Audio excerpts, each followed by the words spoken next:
আচ্ছা তুমি তো গ্রামে প্রথমবার এলে তাই না? খুব মজা হচ্ছে। হ্যাঁ, কিন্তু মা এখানে হলে আরো ভালো হতো।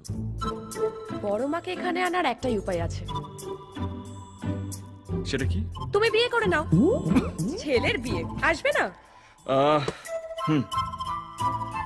আচ্ছা, বাইকের পেছনের সিটটা খালি না কেউ বসে আছে? মানে গার্লফ্রেন্ড। Take it easy. আমাকে বলতে পারো, আমি কাউকে বলবো না। ছিল কলেজে। কিন্তু আই থিঙ্ক ওর এখন বিয়ে হয়ে গেছে। ওটাকে আমার প্রেম বলে নাকি? ওটাকে ইট পাতা বলে। ওরকমই আমার পেছনে 10-15টা পাতা আছে। Sorry sorry. আচ্ছা, তুমি মনে মনে কিছু ঠিক করেছো? তোমার কি এরকম মেয়ে পছন্দ?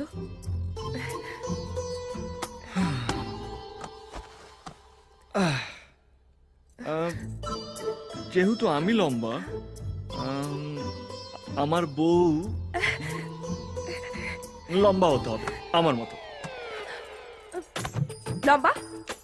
লম্বা দিয়ে কি করবে? সিলিং ফ্যান পরিষ্কার করবে? অদ্ভুত। মেয়েদের হাইট ছেলেদের কাঁধ অব্দি হওয়া উচিত, তাহলেই ঠিকঠাক ম্যাচ করবে। আচ্ছা ঠিক আছে, আর কিছু? শিক্ষিত।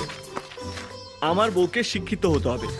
MA MCom হলে ভালো হয়। কি ভালো হয়? এমএ বিয়ে দিয়ে কি খাবে? শোনো, দুজনে যদি প্রচুর লেখাপড়া জানে তারা কিছুতেই সুখী হতে পারে না। সারাক্ষণ সংসারে অশান্তি হয়। ছেলেপুলে মানুষ করার জন্য A for apple, B for bat, আর রান্না বান্না এই 3টে জানলেই হলো।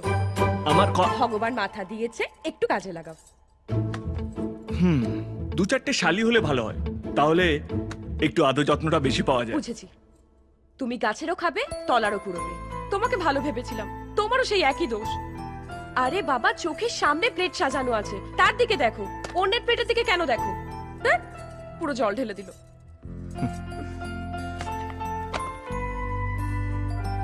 বিয়ে হলো নিজের জীবনটা ভরসা করে আরেকজনের হাতে তুলে দেওয়া।